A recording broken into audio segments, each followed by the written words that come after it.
Welcome back for another helping of oysters, clams, and clickers presented by Bolin Media. I am Ross Bolin, here with Mr. Barrett Dudley.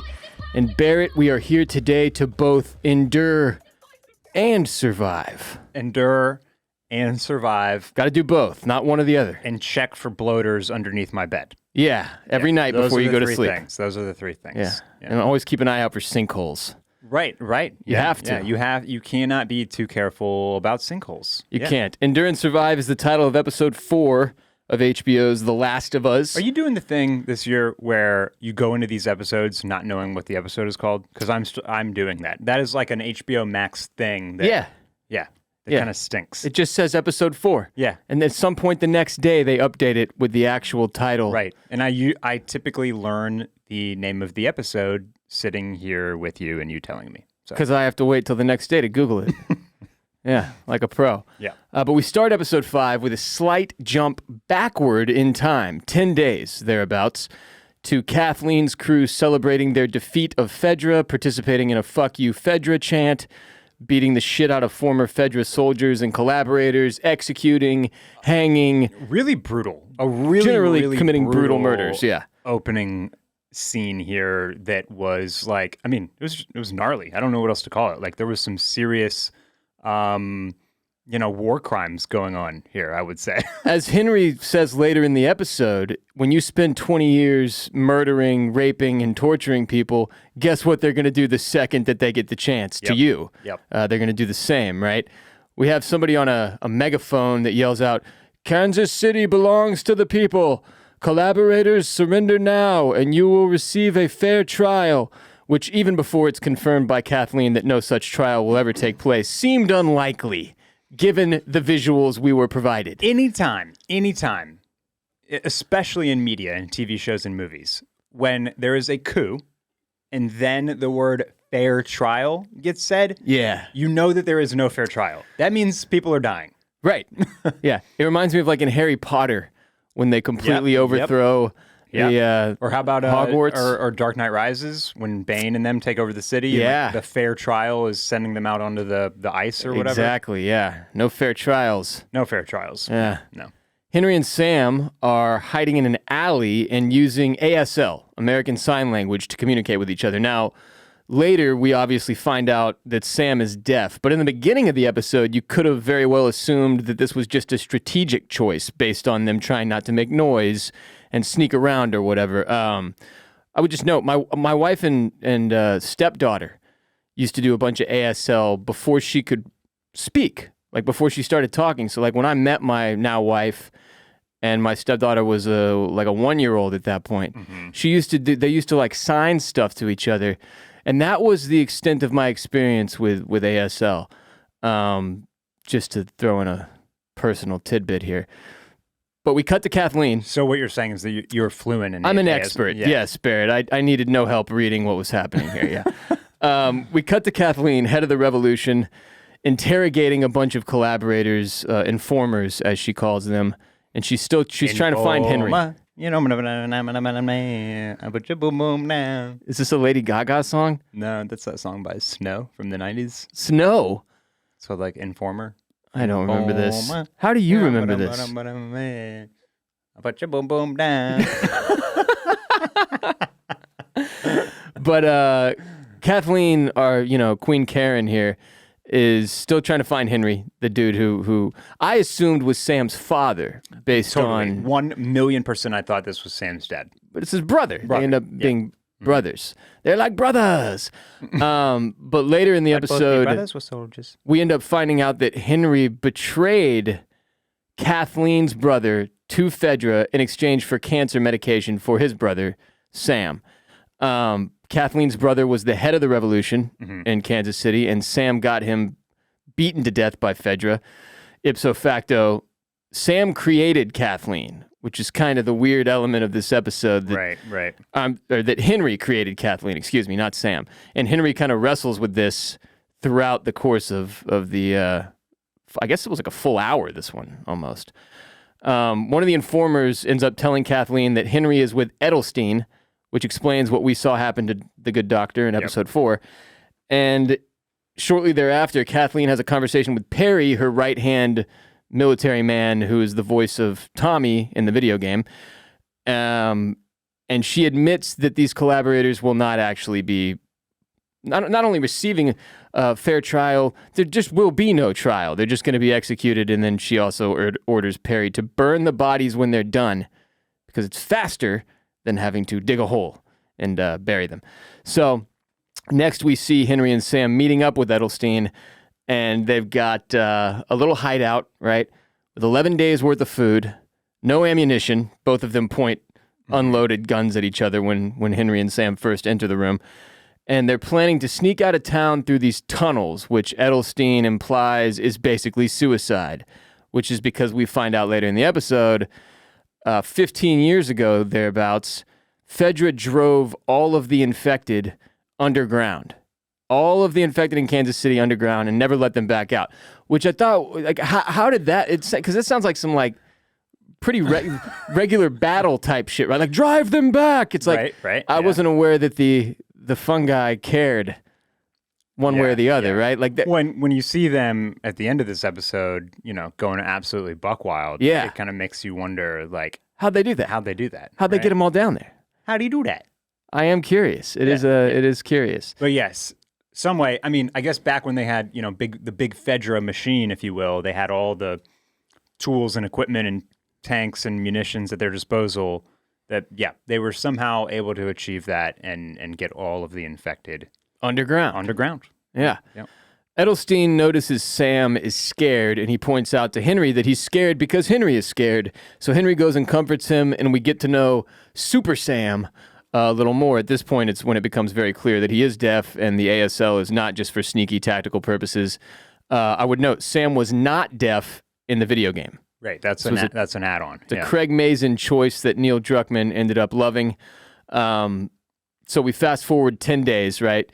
Sam has drawn Super Sam art all over their little hideout, and they are down to one last can of beef stew. Also, Edelstein went out looking for more food a day ago and never came back. So we're now at the point in episode 4 where Edelstein has been captured by Kathleen, right? Yep. So the next morning, Henry tells Sam that the good doctor is not returning, that they have to leave their hideout to find food, and Sam is obviously upset and scared, so Henry paints a Super Sam stripe over his eyes with orange paint. It's like reddish orange. And Henry and Sam are about Gotta say. Yeah. Probably not good for the skin. Yeah. Seems like a latex-based... I don't think they had face paint up in there. Just paint. Yeah, it was just paint, So... just throwing that out there. Yeah. You got to do what you got to do, though. The kid needed a pick-me-up. He did. He really did. And children, they're very resilient, is something we always like to say. Not sure how true it is, but, his skin could probably rebound from that. Probably. You and I, though. No. That'd be weeks of acne. Oh, yeah. Problems. A breakout. Absolutely. Big breakout. So Henry and Sam are about to leave the building they've been hiding out in when they hear Joel crashing Bill's truck. And we watch the entire gunfight from episode 4 play out from a totally different point of view, from Henry and Sam's point of view. Well, really just Henry as he climbs up on that little, situation he's got going on there and looks out the window. But Henry and Sam have to alter their plan, and this is when they sneak up into the top of the building on whatever floor it was, somewhere in the 30s, where they come across Joel and Ellie as they sleep. I was kind of surprised how shittily Joel's glass plan performed when it was all said and done. Like, he poured all this glass on the ground so that he'd be able to hear when these people snuck up. They took one step, and Henry was like, see what they did here? Be very quiet. And then they just continued the same way over the glass, like it was no big deal, and it didn't matter at all. I noticed that too. An awkward little standoff ensues. One we find out later is much less dangerous than we assume in the moment, because Henry has no ammo in his gun, and you have to guess that Sam probably doesn't either. And there's some comic relief during this little back and forth when Joel is incapable of changing his tone at all to make Henry more comfortable with lowering his gun. He's like, everything is great. He can't do it. But they end up lowering their weapons and kind of conversing back and forth. Joel and Ellie share some food with Henry and Sam. Henry tells Joel he will show him a way out of, as he refers to it, Killa City. I love how all major metropolitan areas have their own like gangster nickname, right? I didn't realize Kansas City's was Killa City, but here we are. What was Boston's? Good question. I don't know that one either. What is Memphis? Do you remember Memphis? Well, is Killer City something that came about because of how insane the Fedra situation was? I just kind of assumed it was a hat tip to actual Kansas City's like crime rate in some way, shape, or form. Oh, you think it would have been like, you think it was like the equivalent of him saying like H-Town? Yeah. Or like city of syrup? Yeah. Yeah. Basically, that was my assumption. But they share some food with Henry and Sam. He tells him he's gonna show him the way out of the city when the sun goes up. That he's assuming that they came to the top of this building to be able to find a path out. So we learn from Henry that as of 10 days ago, there is no more Fedra in KC, that the Fedra squad there was also particularly monstrous and savage, that he said they, again, raped and tortured and murdered people for 20 years. Yep.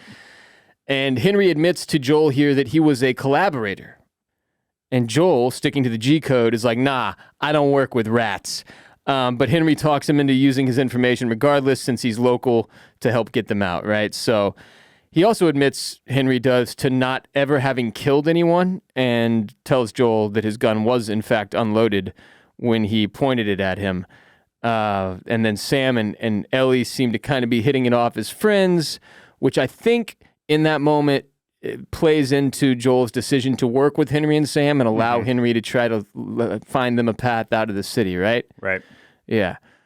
But before we move forward, today's episode is brought to you by Cured Nutrition. If you're like me and have trouble relaxing or getting to sleep, especially when you're stressed, like after watching an emotionally scarring episode of The Last of Us, then Cured Nutrition is here to help. When the world feels crazy and chaotic, remember that you don't have to. You deserve to take control of your mental and physical health, and Cured Nutrition is trying to make it easier for you to do exactly that.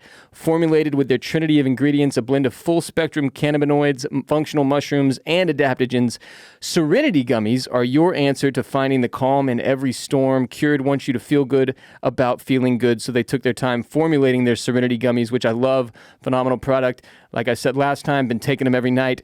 They're great. I usually take one when I get home from work, and if I need another one before bedtime, I'll take that too. They left out the artificial flavors in their Serenity Gummies. They left out the sugars and the dyes, and they replaced them with ingredients that actually live up to Cured's clean label, wellnessy word. I've been taking the Serenity Gummies every evening after work. They're phenomenal, providing me with the calm and relaxation I need while keeping me productive and sharp. They're not going to get you all cloudy-headed. Also, for those of you who have trouble getting to sleep, their nightcap capsules are phenomenal. Been taking those every night for a few weeks now, which has been huge because I have a newborn at home. When I do get to sleep, I need to make sure that sleep is good. And their nightcap capsules have been going a long way to helping me get that quality rest. Highly, highly recommend both the Serenity Gummies and the Nightcaps capsules from Cured. Right now, Cured is extending an exclusive offer to the Clam Fam. You can grab a bag of Serenity Gummies for 20% off by visiting curednutrition.com/dragon and using the coupon code DRAGON at checkout. That's CURED nutrition.com/dragon and coupon code DRAGON at checkout to save 20%. Protect your peace. Papa Gummy. So Henry walks Joel and Ellie through his plan to get them out of Kansas City, where they are surrounded by highways that are patrolled by Kathleen's people, right? They're kind of boxed in downtown. And apparently a bunch of the buildings downtown were built by the same developer, so they have maintenance tunnels connecting them. These are the tunnels, there's no subway system, it's their maintenance tunnels. And that's what Henry wants to use to get them out. So Henry explains that Fedra drove all the infected in Kansas City underground 15 years ago, never let them come back up. He says, everybody thinks the tunnels are filled with infected, but the Fedra guy that he worked with when he was informing, or collaborating as it were, I'm not sure what the difference is, he told them that the tunnels are actually cleared out as of 3 years ago.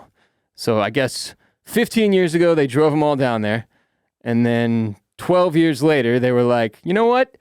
Probably not safe for us to leave a horde of infected underground. We should probably go take them out, right? Yeah. Or at least in some of the areas, because that ends up being true. They do go through the tunnels unscathed. Right.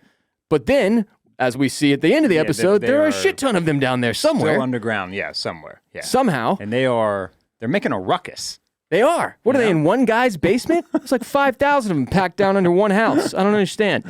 But we'll get to that later. So they head down into the tunnels. They do not run into any infected, but they do find a little classroom situation where there was some kind of underground settlement, right? And Joel says, I remember hearing about after Outbreak Day, some people went underground, they built little communities, and this clearly looks like it was one of them. They didn't follow the rules, though, Ross. Yeah, they didn't. They all got infected.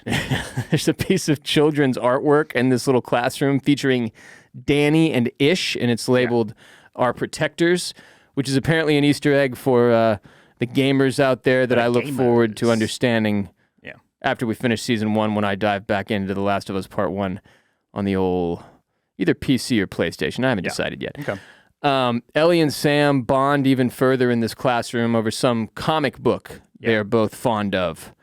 And they end up playing soccer together on the little makeshift goal that's like a chalk soccer goal on the wall.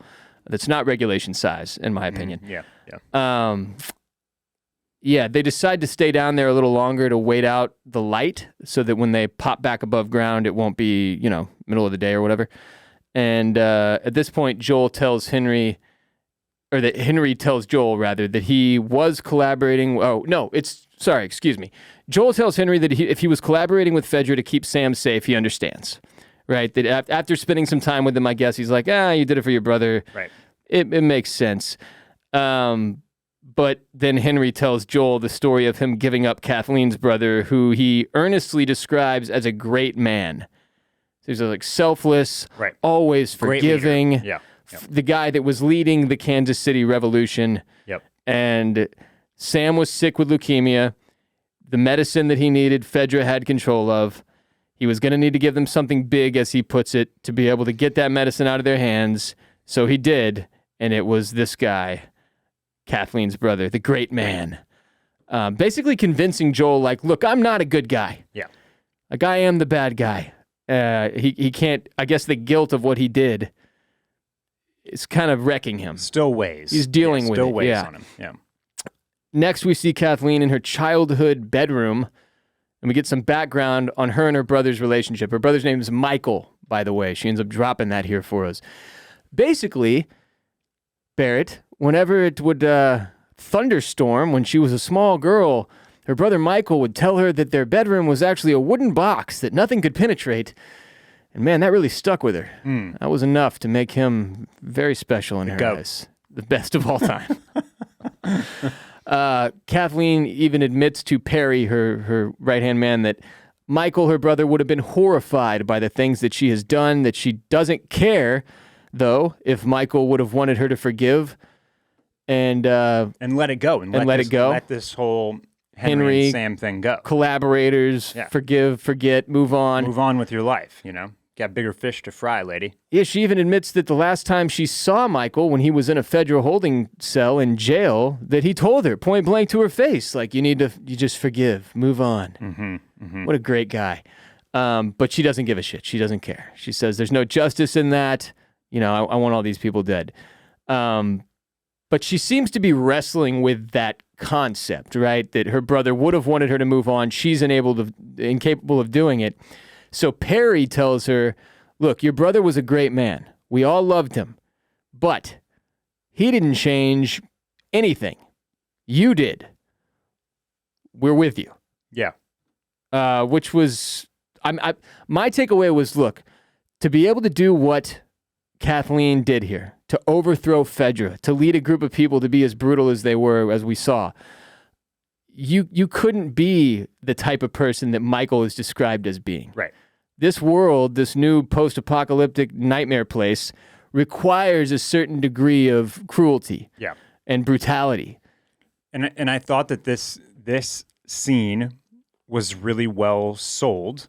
And I feel like it turns out there was a lot of Kathleen blowback, apparently, on the web and through reviews and just audience reaction there was some feedback that people weren't buying the Kathleen character. Right. How would she have gotten control of all these paramilitary guys or whatever? Right. And I feel like this scene really like kind of sealed it up for us, I thought. Gave us an explanation for sure. Like something terrible happened that triggered something in her. And yeah, she was this kind of nice, soft-spoken lady that found like her inner rage and turned it on and was actually a more effective leader than her brother. Who started the whole revolution. Who started the whole thing and probably fit the bill a little bit more. Right. But like something extraordinary circumstances called for extraordinary measures, which she was able to bring and her brother was not. So. And that's that. Yeah. I mean, I thought I wasn't one of the people that struggled. I was not. No, I'm just talking as far as like a rebuttal to that. I thought that this scene had a lot going for it that kind of almost like nodded to the fact that there would be pushback to somebody like Kathleen being in the position that she's in. Yeah. So, yeah. Yeah. Now we can head toward the chaos at the end of the episode. So Joel, Ellie, and Henry and Sam pop out the other side of the tunnels. They're close to escaping this Kansas City situation. So close, in fact, that Henry's pretty brazenly just like talking it up, yakking it up in the street, man. He just got like, at this point, 5 episodes deep, we've all learned quiet good. Right. Noisy bad. But this dude, he's a little bit careless with it. And unfortunately, Kathleen and her people have one crazy old man set up as like the last line of defense to leave Kansas City. He's like a sniper in a house with a walkie-talkie for the very purpose of stopping anyone who tries to escape. And this dude starts peppering them with rifle fire. So Joel leaves the other 3, sneaks up into the house through the back. And this scene was interesting because he comes across the old man and he's like, just put the gun down. Go wait in the woods or stay here for an hour. He's like, give me the gun, wait here for an hour, and then you're good. That's all you have to do. All right. I don't want to kill you, basically. Being like he doesn't, you can tell. Joel's like, I've killed enough people. This old man doesn't need to die. This is ridiculous. But he ends up having to blow the old man away when the guy refuses. Yep. That's when Joel hears Kathleen on the walkie-talkie saying, hold them where they are. We're almost there. And I was just like, oh, fuck. This is not going to go well. Because at this point in the episode, we got about 15, 20 minutes left. Mm-hmm. And we still ain't seen no bloater. And I know he's coming. So I started to get pretty anxious when I heard that Kathleen and the crew were rolling up as well. All hell breaks loose the rest of the episode. Kathleen and the squad descend upon our foursome. Joel is separated from Ellie, obviously, which brings a whole nother layer of anxieties, having to like snipe down from the building he's in at these revolutionaries to try to keep Ellie safe. He hits the lady driving the car plowing truck, that lady dies, runs off the road into another house. Car explodes. Henry is pinned down behind a separate vehicle with Ellie and Sam. Kathleen is approaching with her, military dudes.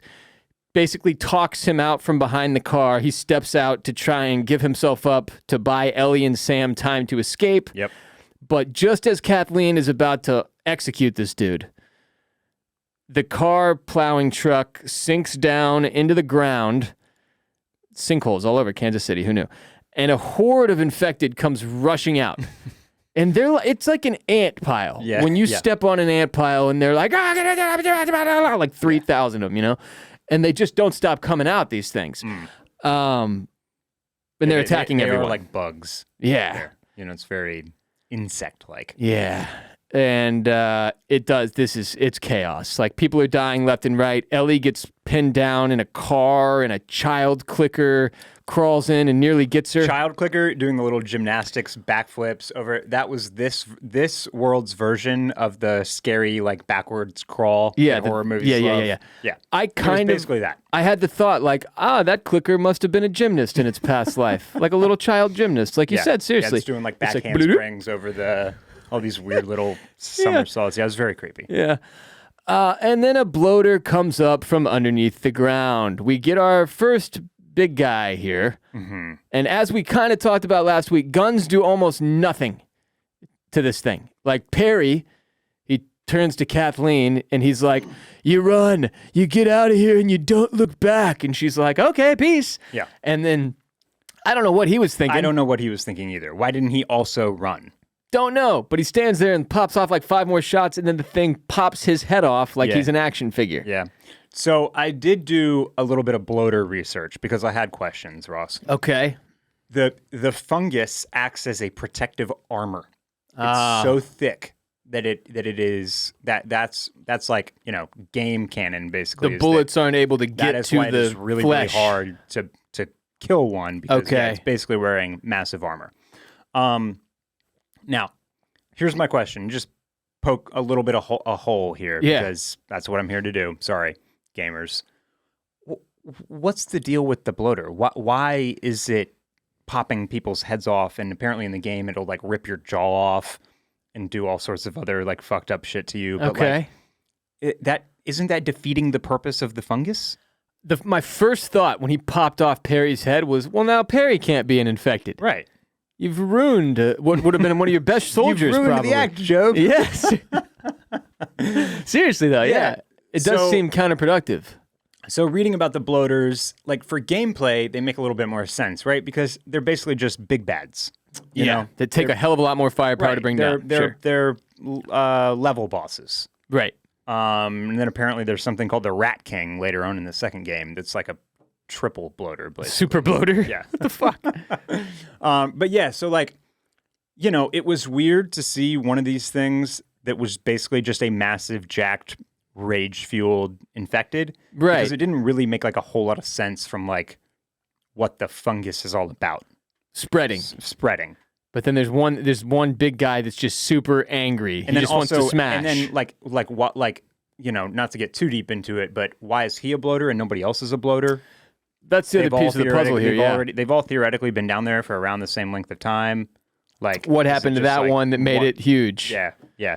Did it grow 2 feet also? It seemed way bigger than everybody else. It was gigantic. It gets in your bones and just like expands your bones. I mean, not to don't go know. back to Game of Thrones again, but we do like doing this. It was sort of like the mountain of the, the mountain was just way bigger than everybody else Yeah. in Westeros. Anyway, I thought the bloater was cool to see. The bloater was very scary. I just had questions, Yeah, the mechanics of the bloater were Right. confusing Yeah. because all of the other infected are operating in a similar way, right? Mm-hmm.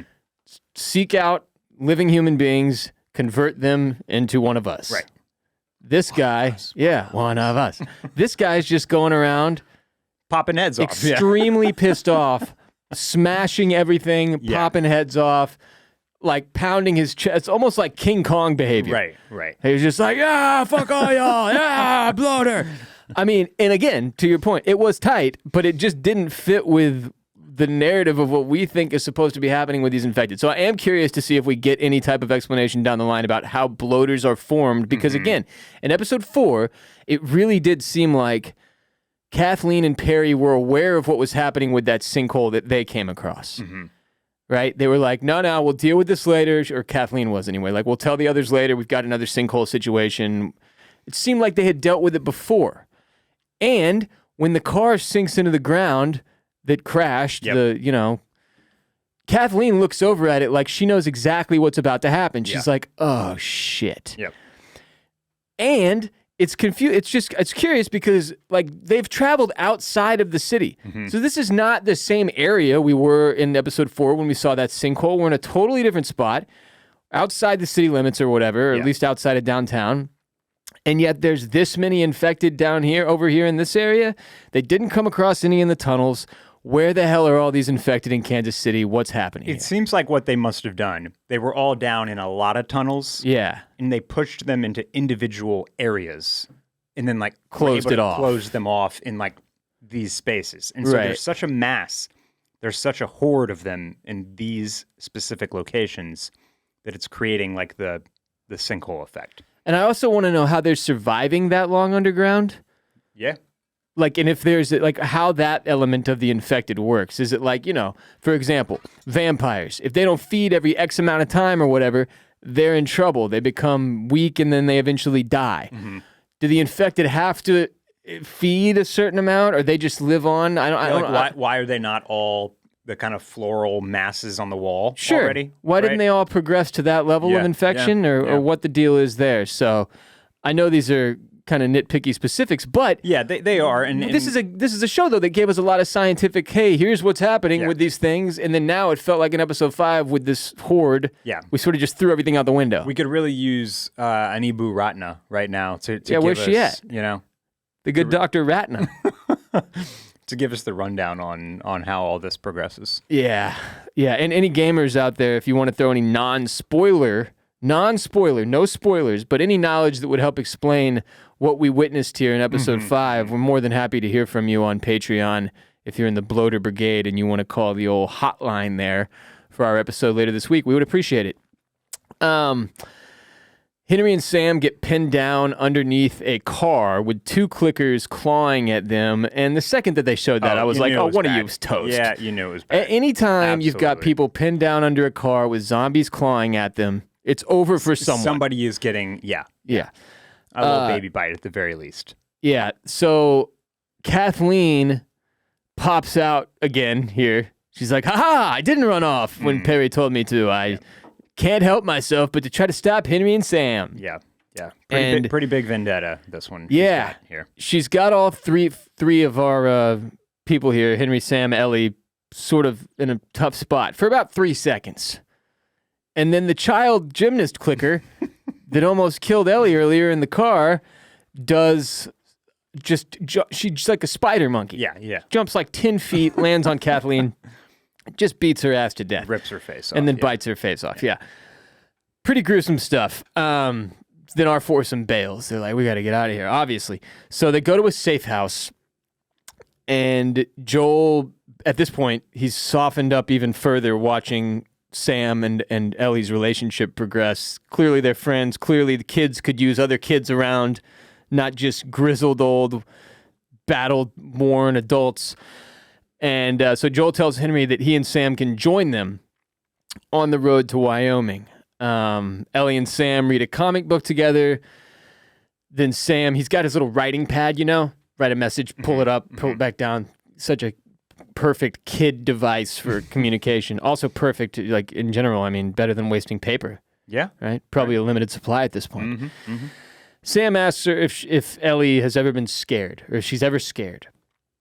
And Ellie tells Sam that she's scared all of the time, mainly scared of ending up alone, right?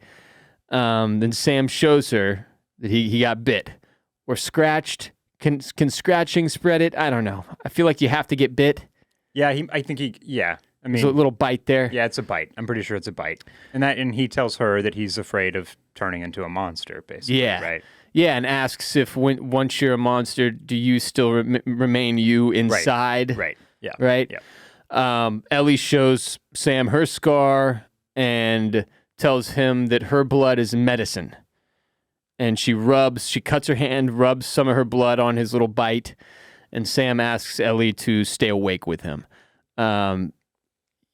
You would note, Sam, when Ellie wakes up the next morning, she looks over at Sam and he's facing the other direction.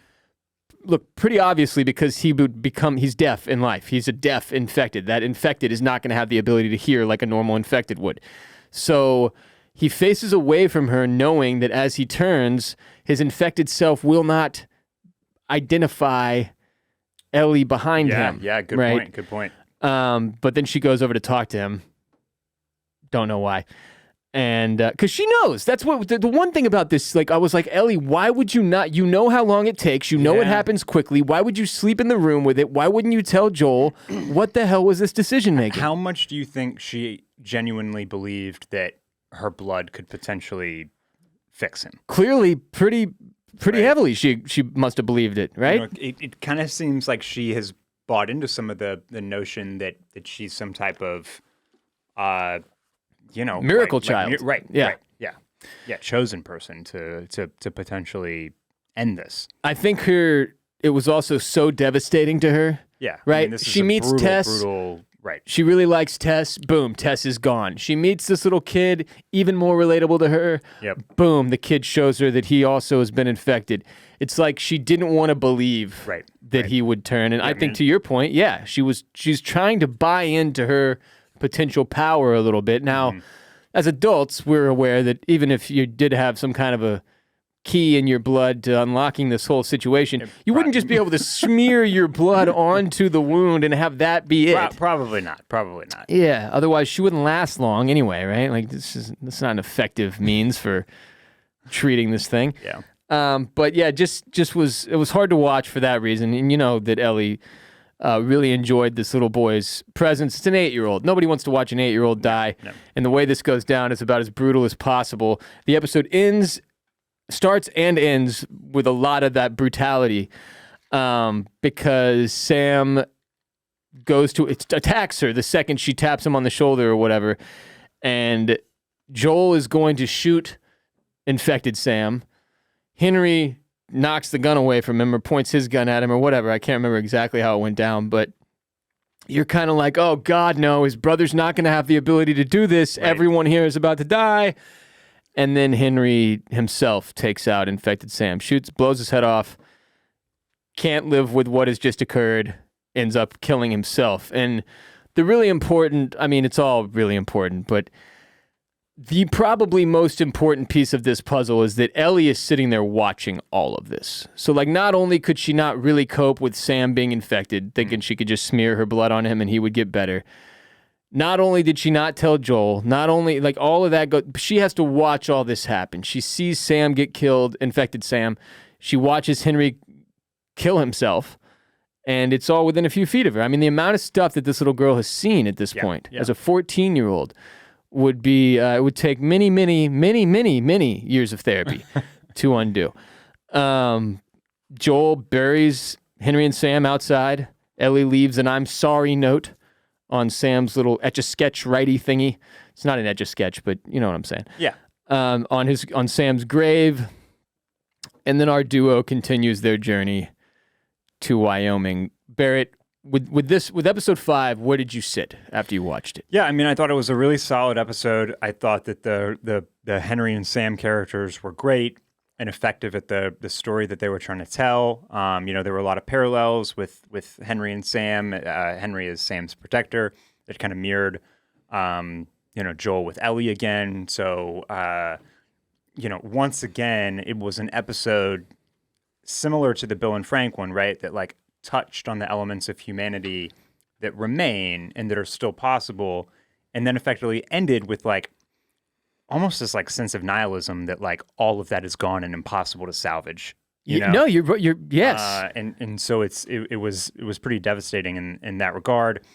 Watching what happens play out at the end is brutal, even though you kind of know, like, look, we know that this is that the story here is a two-hander. It's Joel and Ellie. That's who we're watching. So the idea that they're going to have 2 tag-alongs for some stretch of this season didn't seem likely, right? I thought maybe that it would be just a parting of the ways, or that something bad would only happen to one of Henry and Sam. I thought Henry was going to get toasted, and Sam would maybe travel with them for a little bit or something. And then but to watch it end the way it did was brutal, but I guess not totally surprising. Right.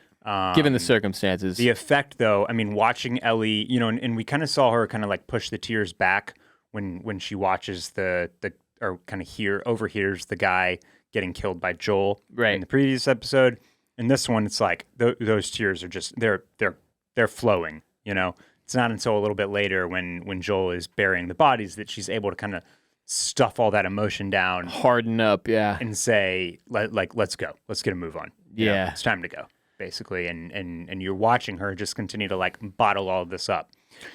It's setting up for something, right? Because how much can one person take of this, especially a young, impressionable mind like Ellie's? Yeah, a teenager being exposed to this level of violence, gruesome death, would eventually take you to a bad place. Yeah, right?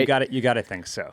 And I think that's one of the things that's probably occurring to Joel on some level as he's burying Henry and Sam. Like, one, damn, this little girl has seen a lot. We've been on the road for a few days, and this has not gone great so far. Granted, they're alive still and on the way to Wyoming, but it hasn't gone great. This has been a lot of death, a lot of drama, a lot of near-death experiences. On top of that, he's got to be digging those holes thinking this is going to be us. Yeah. Yeah. We're the two of us we're eventually going to get buried by somebody else just like this. Like, Right, how much right. longer can we possibly make it, considering how horribly challenging things have been so far? And it's hard to disagree with him. I think you kind of hit the nail on the head with the suggestion that something has to be coming as a result of all this. And I think Right. it's twofold. One, Ellie's going to do something disturbing at some point, is my guess. That Joel has to try to like reel her back into humanity because she's slowly slipping away from it, right? The more of this you see, the more you get exposed to, the more you would have to harden yourself in order to survive. And that was really sort of, I think, one of the themes of this episode. Like they even touched on with Kathleen's brother, Michael. Yeah. Too nice of a guy, right? Couldn't get the job done. Psychopathic Kathleen, once she's been broken by what the world has shown her and her brother's death, then she could get the job done, right? And the lesson can't just be like, the more bad shit happens to you, the more you harden up and the better off you'll be. Like there has to be something more to it than that, right? And even as we watch this little girl become like emotionally damaged and shut down by all of the events that occur around her, there has to be a coming back point or something down the line as a result of it. Right. Yeah, it's really more like bad shit begets more bad shit. More bad shit, exactly. Right? Yes. Like the terrorizing reign of Fedra in Kansas City led to another terrorizing reign in Kansas City. Just not different organization, right? Just a different group of people, right? Like there was no way that good was going to win in that situation. So that's the other thing that you hit on that I think is an inevitability. So far, it has been almost a nihilistic message of like, oh, this is all fucked, and there's no coming back from this, right? Right. But we know the whole setup for the story is this message of hope.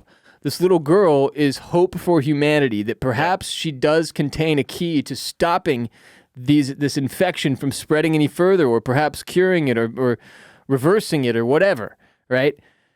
Well, we haven't gotten any more of that since the plan was introduced, basically. Like, the little girl's important because she could save us all. Like, get out of here, champ. And then that's it. Like, there's been no positivity since then. It's been like nothing but darkness and gloom. And like, even with Bill and Frank's story, it was like, as lovey-dovey as it was and as sweet and emotional as it was, it ended with I wouldn't say disaster, but it was sad. It was hard to watch. It ended in a pretty bleak way. Right. I mean, it was a nice story that played out. It was we saw a lot of love there, but it was still a bleak ending. It's like that's best case scenario for this world, right? That you can carve out your own little psycho neighborhood with fences around it, and then die because you don't have the medicine to deal with your sickness or whatever. Taking pills to overdose intentionally and leave the window open so it won't smell too bad. Like, that's best case scenario. So like, there has to be a turn at some point toward Happy Land. And I'm not saying there has to be, like, I'm not talking like stereotypical Hollywood bullshit, but there has to be some level of like a corner we turn at some point. Because otherwise, I don't think this video game that resulted in an adaptation to TV would have been as attractive of a piece of entertainment, right? Yeah. I don't think the game ends with like just everything's fucked. Well, it's a good question. I don't know, because there is the part 2 of the game, right? And I'll be interested to see, kind of where this one actually leaves off as far as setup goes. Is it more of like a break in one long story, or will it feel more of like a complete sentence, and then the second game is the start of a new sentence? Yeah. And I know that there will be, no matter what, there will be connections. It will be a continuance of this original story in some way, shape, or form. I just wonder how much of will it be a hard stop or more of a split or a cliffhanger? Like, what's the situation going from game 1 to game 2, from season 1 to season 2 in our case?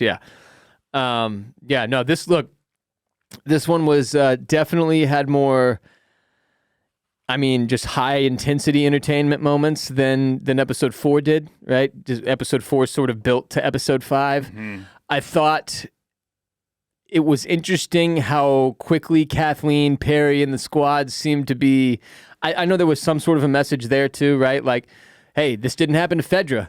Right, they overthrew Fedra. Right. Then this woman kept overreaching, they made and then 12 days. now that was it. That's the important. That was not long. Right. they didn't even get to week 2. Yeah. And they're all dead, is my assumption, right? Yeah, I don't think any of those people survived. No, and I think it's also safe to assume that, look, they all left. They encountered this sinkhole just outside the city, got mobbed and swarmed by infected. What do you think's happening in this sinkhole inside? Yeah. Inside the city. Like, that one's going to do the same thing. Yeah. The infected are going to break out, and anybody that hung back there that's They're still all around dead there, too. it's probably all dead as well. Bulk of the military's out here with these folks, and now they're all scared. Yeah, it's not good. Perry got his head popped off, man. So, yeah, a lot to chew on, a lot to think about, and Barrett and I will do even more of that on Thursday with our ad-free exclusive episode available only to those who support us on patreon.com/oysters, clams, cockles, where every week we drop an additional and exclusive ad-free episode, further digesting each episode of The Last of Us, driven by hotline calls from our listeners in the Bloater Brigade tier on patreon.com. Hey, now we've finally seen one. Now we know what you people look like. Yeah, get in there. Get in there and bloat, baby. Yeah. Patreon.com/oysters, clams, cockles. If you want to be one of the people who can call in to be featured on the show, join that Bloater Brigade. Otherwise, you can join the Clicker Click and enjoy audio of the episode when it drops. Bloater Brigade gets video as well. As I've mentioned every week, please go to youtube.com/@oysters, clams, and cockles and subscribe if you would. Even if you don't intend on watching our episodes on YouTube, that's fine. Just support the show, go subscribe. Easy way to support us on top of joining Patreon. And of course, you can go to bolinmedia.com/shop to get yourself some OCC merch. Check that out. If you join Patreon, you get a 10% off code, by the way. Follow us on social media, @Barrett Dudley on Twitter and Instagram, @WRBolin on Twitter and Instagram for me. We are on TikTok as a show @Oysters, Clams, and Cockles. We have 25,000 followers now on TikTok. Instagram @Oysters, Clams, Cockles, and Twitter @Clams and Cockles. We'll be back next week for those of you who aren't on Patreon to cover episode 6. Remember, we only got 9 here, so we're past the halfway point. 4 left. 4 left. Very exciting stuff. And for those of you who are on Patreon, we'll see you Thursday. Until next time, Clam Fam, if you're lost in the darkness, look for the light.